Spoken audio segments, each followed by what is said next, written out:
नमस्कार साथियों। आज हम 12वीं के पाठ्यक्रम में अभिव्यक्ति और माध्यम से रेडियो और रेडियो की भाषा पर चर्चा करेंगे। इससे पहले हमने प्रिंट माध्यम के बारे में चर्चा की। सबसे पहले रेडियो एक श्रव्य माध्यम है। श्रव्य अर्थात जिसमें सुनने का काम होता है, अर्थात जो सिर्फ सुनाई देता है। इसमें सब कुछ ध्वनि, स्वर और शब्दों का के द्वारा ही प्रस्तुत किया जाता है। इन सब वजहों से रेडियो का श्रोताओं से संचालित माध्यम माना जाता है। रेडियो पत्रकारों को अपने श्रोताओं का पूरा ध्यान रखना चाहिए। इसकी वजह यह है कि अखबार के पाठकों को यह सुविधा उपलब्ध रहती है कि वे अपनी पसंद और इच्छा से कभी भी और कहीं भी पढ़ सकते हैं। अगर किसी समाचार, लेख या फीचर को पढ़ते हुए कोई समस्या आ जाए तो उस समस्या को वहीं पर रोककर किसी से चर्चा कर सकते हैं, परिचर्चा कर सकते हैं और यहाँ तक कि शब्दकोश की सहायता लेकर उसका अर्थ या मतलब जान सकते हैं। लेकिन रेडियो श्रोता को यह सुविधा उपलब्ध नहीं होती। यह रेडियो का दोष कहा जा सकता है। लेकिन जिस प्रकार से अखबार का दोष था कि उसमें तरोताज़ा खबरें नहीं थी, लेकिन यहाँ पर ताजगी और हर पल नई खबरें मिलती हैं। इसके अतिरिक्त यह अनपढ़ और अशिक्षितों के लिए पर्याप्त सुविधाजनक है। लेकिन अखबार पढ़े लिखों के लिए ही पर्याप्त था, अर्थात उसमें भाषा पढ़े लिखों के लिए पर्याप्त थी। इसे अनपढ़, पढ़ा लिखा कोई भी सुन सकता है। रेडियो समाचार बुलेटिन को कभी भी और कहीं से भी नहीं सुना जा सकता। बुलेटिन के प्रसारण समय का इंतज़ार करना होगा और फिर शुरू से अंत तक बारी बारी प्रत्येक खबर को सुनना होगा। एक के बाद दूसरा समाचार सुनना होगा। इस बीच वह इधर उधर नहीं जा सकता और न ही उसके पास किसी गूढ़ शब्द या वाक्यांश के आने पर शब्दकोश की मदद ले सकता है। यदि वह इस प्रकार से करेगा तो आगे की जो समाचार हैं, जो सूचनाएं हैं, वो निकल जाएंगी। रेडियो में समाचार की तरह पीछे लौटकर सुनने की सुविधा नहीं होती। अगर रेडियो बुलेटिन में कुछ भी भ्रामक या संदेशपद है तो श्रोता उसे बंद करना ही उचित समझता है। उसके सामने और कोई चारा नहीं होता। अगर रेडियो बुलेटिन में इस प्रकार से अरुचिकर या भ्रामक है तो श्रोता तुरंत स्टेशन को बंद कर देता है। दरअसल रेडियो मूलतः एक रेखीय माध्यम है और रेडियो समाचार बुलेटिन का स्वरूप, ढांचा और शैली इस आधार पर ही तय होता है। रेडियो की तरह टेलीविज़न भी एक रेखीय माध्यम है, लेकिन वहाँ शब्दों और ध्वनियों की तुलना में दृश्य तस्वीरों का महत्व सर्वाधिक हो जाता है। दृश्य उस कमी को पूर्ण कर देते हैं। दृश्य में व्यक्ति बंध जाता है। टीवी में शब्द दृश्य के अनुसार और उनके सहयोगी के रूप में चलते हैं, लेकिन रेडियो में शब्द और ध्वनि ही सब कुछ है। उसके द्वारा ही श्रोता को सब कुछ समझना पड़ता है, महसूस करना पड़ता है। वैसे तो तीनों ही माध्यम, प्रिंट, रेडियो या टेलीविज़न की अपनी अपनी खामियां और खूबियां हैं, लेकिन संभवतः रेडियो प्रसारणकर्ता के लिए अपने श्रोताओं को बांध कर रखने की चुनौती सबसे अधिक है। रेडियो अब हम करते हैं रेडियो समाचार की संरचना। रेडियो के लिए एक समाचार लेखन अखबारों में कई मामलों में से भिन्न है। इससे पहले आप रेडियो के बारे में लिखेंगे। अब हम करते हैं रेडियो में समाचार किस प्रकार से लिखने चाहिए और समाचार लिखते हुए हमें किन किन बातों का सावधानीपूर्वक ध्यान रखना चाहिए। चूँकि दोनों माध्यमों की प्रकृति अलग अलग है, दोनों ही अलग अलग प्रकार से प्रदर्शित होते हैं, अर्थात प्रिंट छपा हुआ होता है और रेडियो सुनाई देता है, इसलिए दोनों को का लेखन भी अलग अलग प्रकार से ही होगा। इसलिए समाचार लेखन करते हुए उसका ध्यान अवश्य रखा जाना चाहिए। रेडियो समाचार की संरचना अखबार या टीवी की तरह उल्टा पिरामिड शैली में ही लिखी जाती है। उल्टा पिरामिड शैली से आप भली प्रकार से परिचित होंगे। चाहे आप किसी भी माध्यम के लिए लेखन कर रहे हों, समाचार लेखन की सबसे प्रचलित और प्रभावशाली शैली है उल्टा पिरामिड शैली। एक अंक के लिए ये प्रश्न अक्सर पूछा जाता है कि समाचार लेखन की सबसे उपयुक्त और प्रभावशाली शैली कौन सी है, तो आप लिखेंगे उल्टा पिरामिड शैली। आप नोट कर लें, 1 नंबर के क्वेश्चन के रूप में भी अवश्य लिखें। सभी तरह के जनसंचार माध्यमों में सबसे अधिक यानी 90% खबरें या स्टोरीज इसी शैली में लिखी जाती हैं। उल्टा पिरामिड शैली में समाचार के सबसे महत्वपूर्ण तथ्य को सबसे पहले लिखा जाता है। अब प्रश्न उठता है कि उल्टा पिरामिड शैली है क्या। उल्टा पिरामिड शैली में खबर को सबसे पहले मुख्य तथ्य को लिखा जाता है, उसके बाद घटते हुए महत्वक्रम में अन्य तथ्यों या सूचनाओं को लिखा या बताया जाता है। इस शैली में किसी घटना, विचार, समस्या का ब्यौरा कालाक्रम अनुसार की बजाय सबसे पहले महत्वपूर्ण तथ्य को बता दिया जाता है। तत्पश्चात कहानी की तरह क्लाइमैक्स अंत में न होकर पहले बता दिया जाता है, फिर उल्टे क्रम में इस कहानी को बताया जाता है। इसे उल्टा पिरामिड शैली कहते हैं।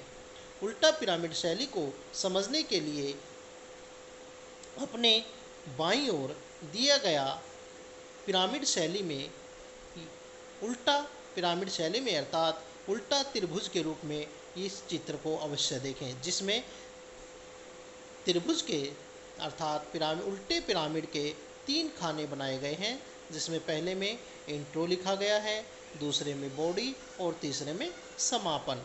उल्टा पिरामिड शैली की तरह समाचार को 3 हिस्सों में बांटा जाता है।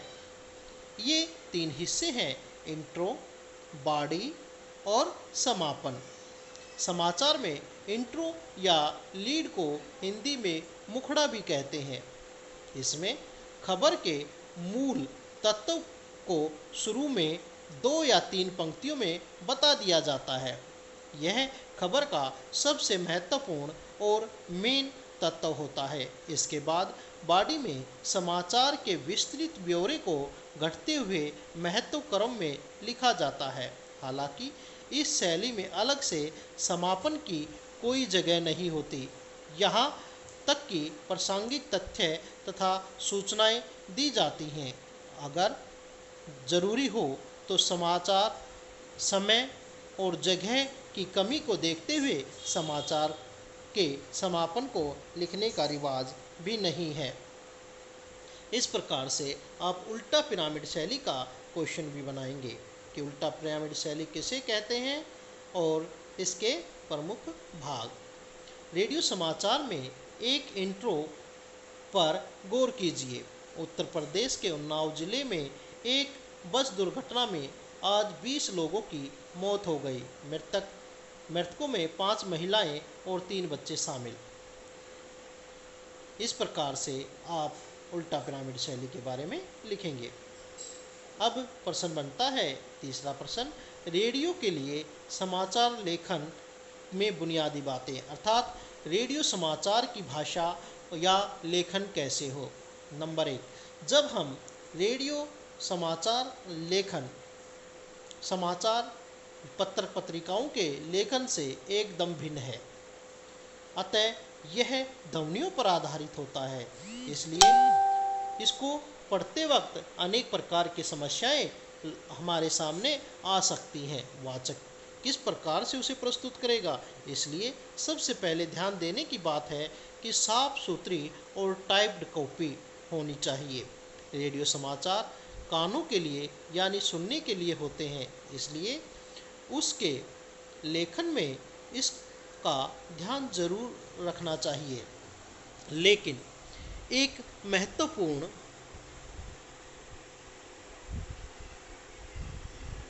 तथ्य नहीं भूलना चाहिए कि सुने जाने से पहले समाचार वाचक या वाचिका उसे अवश्य पढ़ लें, ताकि पढ़ने में किसी प्रकार की कोई समस्या ना आए और तब यह श्रोताओं तक पहुंचता है। इसलिए समाचार कॉपी ऐसे तैयार की जानी चाहिए कि उसे पढ़ने में वाचक या वाचिका को कोई दिक्कत या परेशानी ना हो। अगर समाचार कॉपी टाइप्ड या साफ सुथरी नहीं होगी तो उसमें पढ़ने में अटकने, गलत पढ़ने जैसी समस्याएं आ सकती हैं और श्रोताओं को कुछ गलत, भ्रामक या कुछ संदेशपद या सही से सूचनाओं को भेजना संभव नहीं होगा। प्रसारण के लिए तैयार की जा रही समाचार कॉपी को कंप्यूटर पर ट्रिपल स्पेस में टाइप किया जाना चाहिए, अर्थात कॉपी के दोनों ओर पर्याप्त हाशिया छोड़ा जाना चाहिए। एक लाइन में अधिकतर कम से कम शब्दों को लिखा जाना चाहिए। जैसा कि आपकी पृष्ठ पर दिखाया गया है, 12 या 13 शब्द ही एक लाइन में पर्याप्त हो सकते हैं। पंक्ति के आखिर में कोई भी शब्द विभाजित या खंडित नहीं होना चाहिए। पृष्ठ के आखिर में कोई लाइन अधूरी भी नहीं होनी चाहिए। प्रत्येक लाइन में कितने शब्द हैं, इस बारे में एक सुसंगतता होने से बुलेटिन के संपादक को यह तय करने की सुविधा होती है कि कुल कितने शब्द लिए जाने हैं।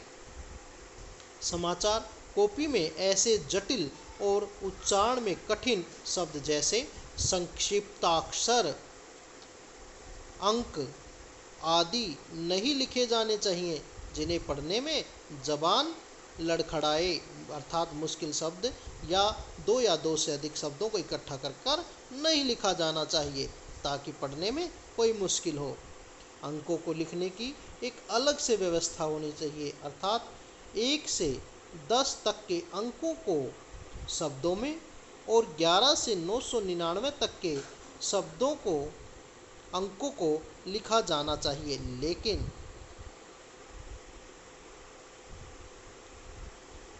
28,37,550 लिखने की बजाय 28,37,550 लिखा जाना चाहिए। जैसा कि आपको अर्थात अंकों में लिखकर उसे शब्दों में लिखा जाना चाहिए ताकि पढ़ने में आसानी हो सके, अन्यथा वाचक या वाचिका को पढ़ने में बहुत मुश्किल होगी।